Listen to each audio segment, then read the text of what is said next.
Assalamualaikum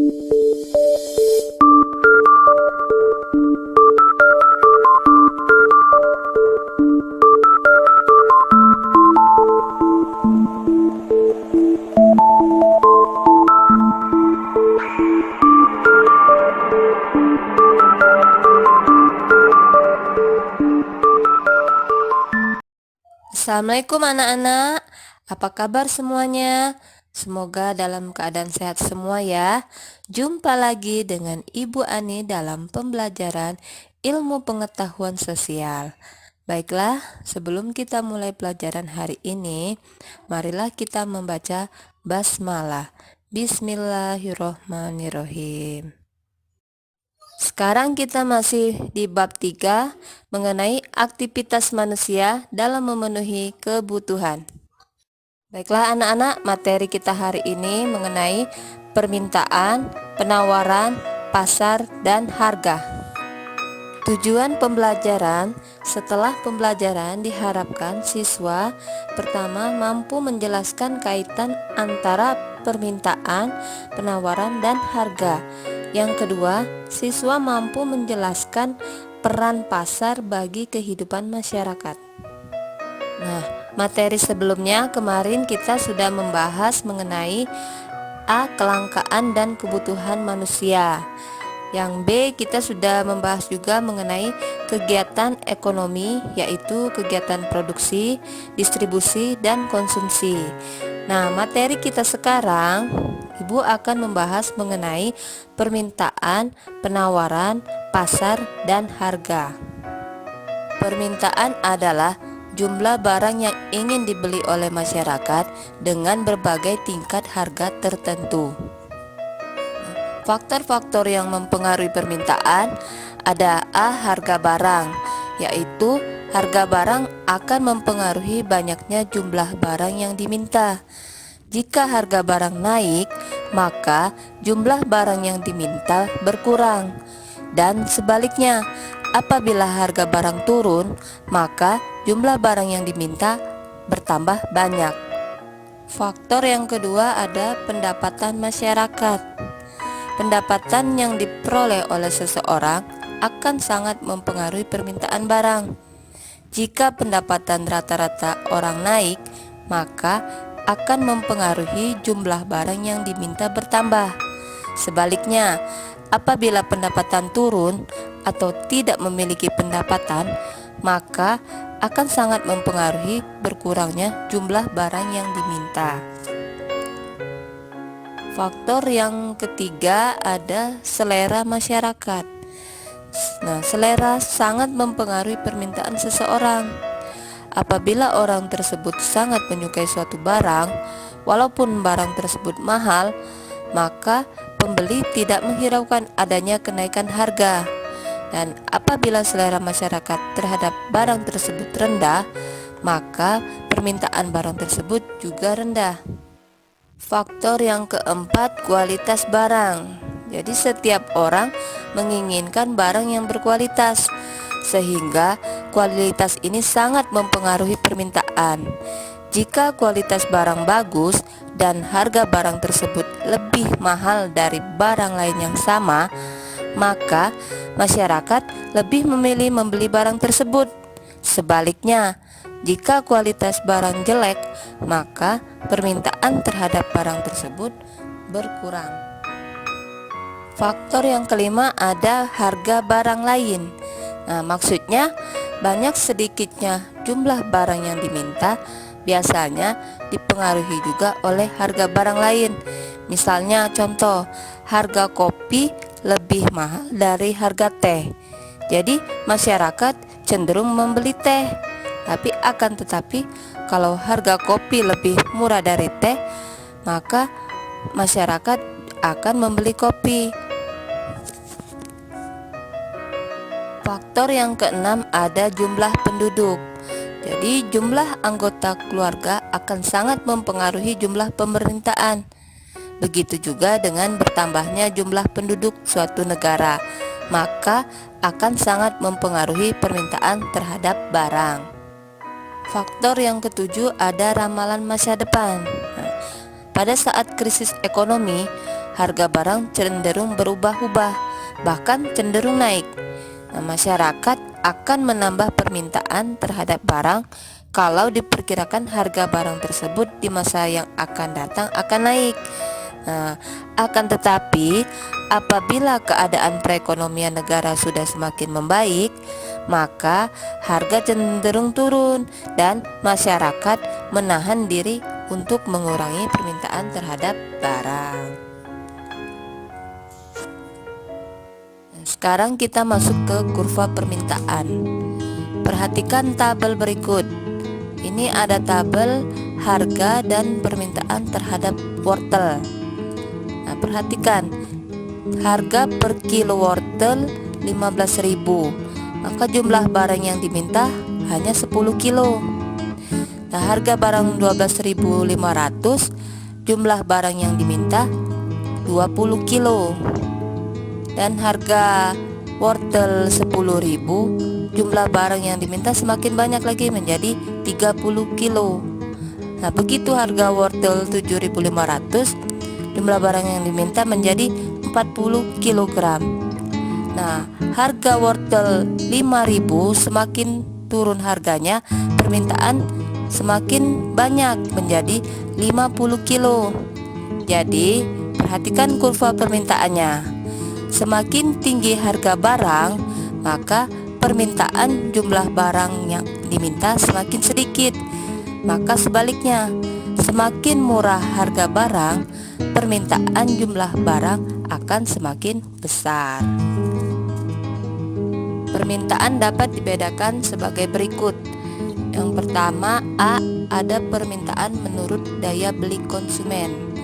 Ada permintaan efektif, maksudnya pembeli langsung melakukan transaksi untuk membeli karena ada uangnya. Yang kedua, ada permintaan potensial.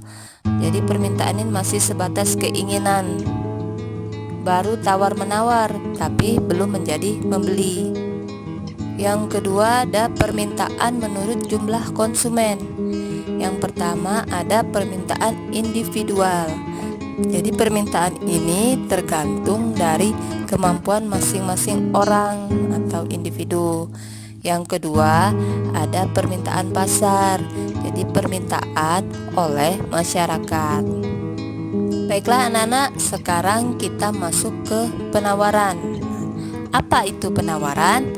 Ialah kesediaan penjual untuk menjual berbagai barang pada berbagai tingkat harga dalam waktu tertentu. Definisi penawaran hanyalah mencerminkan hubungan antara jumlah barang yang ditawarkan dan tingkat harga. Sekarang faktor-faktor yang mempengaruhi penawaran. Yang pertama, ada biaya produksi. Jika biaya produksi tinggi, maka jumlah produksi akan sedikit. Akibatnya, penawaran akan berkurang. Dan sebaliknya, jika biaya produksi rendah, maka jumlah produksi banyak. Jadi, akibatnya penawaran akan bertambah. Yang kedua, ada teknologi. Semakin tinggi teknologi yang digunakan, kualitas dan jumlah barang hasil produksi bertambah, berpengaruh pada naiknya jumlah penawaran. Faktor yang ketiga, ada harapan akan mendapatkan laba. Dengan harapan memperoleh keuntungan atau laba yang banyak, maka produsen berlomba-lomba untuk meningkatkan produksinya, serta memperluas dan mengembangkan usahanya guna memperoleh keuntungan yang besar. Faktor yang keempat, ada faktor-faktor non-ekonomi seperti bencana alam, larangan impor, dan kebijakan pemerintah akan sangat berpengaruh pada penawaran. Nah, sekarang kita masuk ke kurva penawaran. Kalian perhatikan tabel berikut.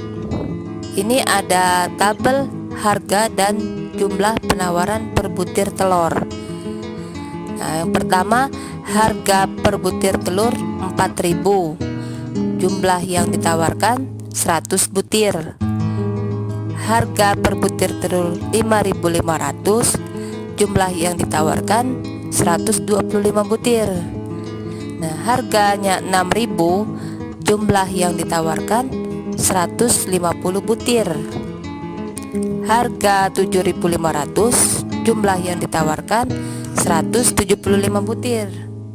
Nah, dan harga 9.000, jumlah yang ditawarkan semakin banyak, menjadi 200 butir. Nah, perhatikan kurva penawarannya. Di saat harga 4.000, jumlah yang ditawarkan hanya sedikit, hanya 100. Nah, di saat harga 9.000, jumlah yang ditawarkan menjadi 200. Jadi, kurva penawaran ini dilakukan oleh produsen. Semakin tinggi harga, semakin banyak barang yang ditawarkan, karena produsen ingin memperoleh keuntungan yang besar dengan menawarkan jumlah barang yang lebih banyak lagi. Nah, jadi kurvanya itu naik ya. Nah, ini bunyi hukum penawaran. Jika harga barang ditawarkan naik, maka jumlah barang yang ditawarkan pun akan bertambah. Dan sebaliknya, jika harga barang turun, maka jumlah barang yang ditawarkan pun berkurang. Nah, sekarang kita masuk ke pasar. Pasar merupakan tempat bertemunya antara penjual dan pembeli untuk melakukan transaksi jual beli. Pengertian pasar secara luas merupakan sarana bertemunya penjual dan pembeli, baik secara langsung maupun tidak langsung, untuk melakukan jual beli atau proses terjadinya interaksi antara penjual dan pembeli untuk mencapai kesepakatan harga dan jumlah barang atau jasa yang diperjualbelikan. Nah, ini perhatikan gambar kegiatan di pasar.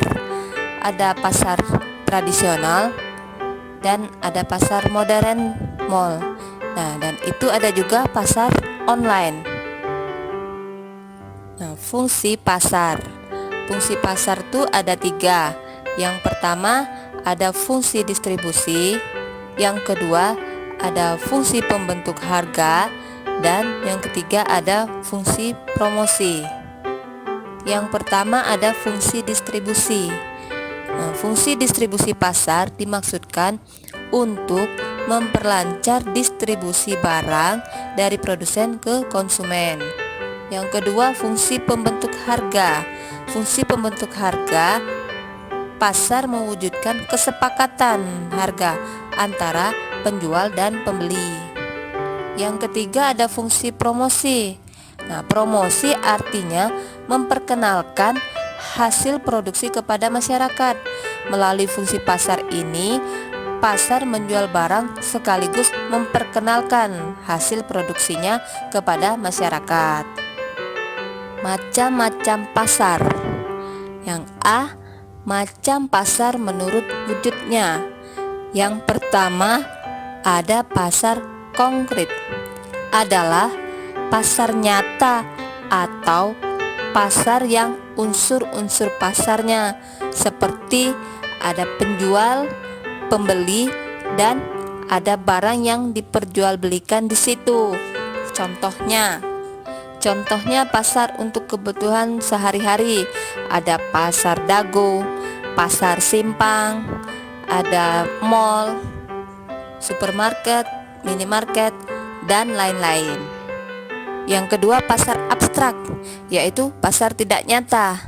Ada pasar yang antara penjual dan pembeli barang yang diperjualbelikan tidak dapat bertemu langsung. Jadi transaksinya melalui media komunikasi, melalui telepon, internet, dan sosial media, seperti kita belanja online seperti Shopee, Tokopedia, Lazada, dan lain-lain. Macam-macam pasar yang kedua ada menurut jenis barang yang diperdagangkan. Yang pertama ada pasar barang konsumsi, yaitu pasar yang memperjualbelikan barang-barang keperluan sehari-hari. Contohnya pasar ikan, pasar buah, dan supermarket atau mall. Yang kedua ada pasar produksi, yaitu pasar yang menyediakan keperluan faktor-faktor produksi. Nah, contoh pasar ini antara lain pasar tenaga kerja, bahan baku untuk produksi. Macam-macam pasar yang ketiga ada menurut luas jaringan distribusi. Yang pertama ada pasar setempat. Yang kedua ada pasar nasional atau seluruh Indonesia. Yang ketiga ada pasar regional, contoh regional Asia Tenggara. Yang keempat ada pasar internasional, jadi pasar seluruh dunia. Nah, macam-macam pasar menurut waktu penyelenggaraan. Yang pertama ada pasar harian, contohnya pasar Dago, pasar Simpang, pasar terminal. Yang kedua ada pasar mingguan, contohnya pasar gazebo. Yang ketiga ada pasar bulanan, contoh pasar di sekitar pabrik, jadi munculnya pasar pada saat pegawai pabrik sudah gajian. Yang keempat ada pasar tahunan, contoh pasar beduk pada saat bulan puasa. Yang kelima, macam pasar menurut organisasi atau strukturnya. Yang pertama ada pasar persaingan sempurna, yaitu pasar di dalamnya banyak terdapat penjual dan pembeli yang sama-sama telah mengetahui situasi pasar. Nah, barang yang diperjualbelikan homogen atau sejenis. Penjual dan pembeli tidak bebas menentukan harga, karena harga ditentukan oleh kekuatan pasar. Contoh pasar ini antara lain pasar sayur mayur, pasar buah-buahan, dan pasar tekstil di Tanah Abang. Yang kedua, pasar persaingan tidak sempurna, yaitu pasar penjual dan pembeli memiliki kebebasan dalam menentukan harga dan jumlah barang yang diperjualbelikan. Nah, dalam pasar ini, penjual dan pembeli dapat mempengaruhi harga. Sekarang kita masuk ke harga. Harga ialah nilai tukar suatu barang yang dinyatakan dengan uang. Nah, dalam ilmu ekonomi, yang dimaksud dengan harga pasar ialah harga yang disepakati pihak penjual dan pembeli. Jadi, terbentuknya harga pasar ini melalui proses tawar-menawar terlebih dahulu antara penjual dan pembeli. Jadi harga pasar ini terjadi setelah adanya kesepakatan harga antara penjual dan pembeli. Demikianlah materi kita hari ini. Semoga bisa dipahami dan dimengerti. Baiklah, kita tutup dengan membaca hamdalah. Alhamdulillahirabbil alamin. Wassalamualaikum warahmatullahi wabarakatuh.